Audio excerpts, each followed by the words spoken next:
Innover dans le domaine des nanotechnologies pour anticiper certaines problématiques, notamment dans le domaine de la santé.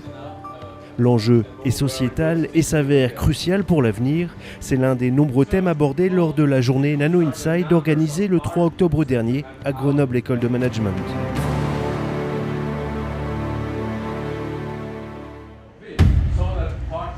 Prendre en charge une population vieillissante. D'ici 2050, on va multiplier par 4 le nombre de 85 ans et plus, ce qui est énorme.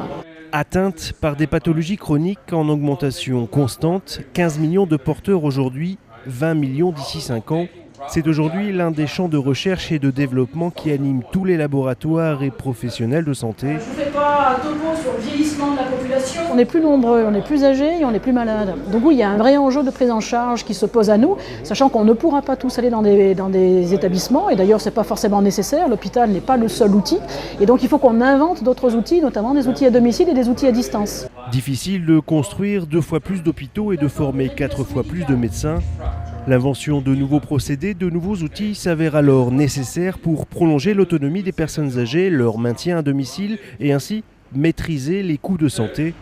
Et donc on revient sur les nanos et la filière microélectronique qui permettra de développer des outils qui permettront un suivi justement avec une certaine régularité, avec des objets non stigmatisants, c'est-à-dire qui ne montrent pas que je suis vieux ou que je suis malade, mais qui auront quand même un suivi de paramètres physiologiques ou d'un état de santé qui permettra de contrôler et donc d'intervenir au bon moment, au bon niveau, à bon escient. Donc on peut imaginer à domicile un certain nombre d'équipements qui seront mis en place dans le champ de la prévention. Alors on parle par exemple d'activité physique adaptée avec du coaching à distance pour inciter à faire de l'exercice physique.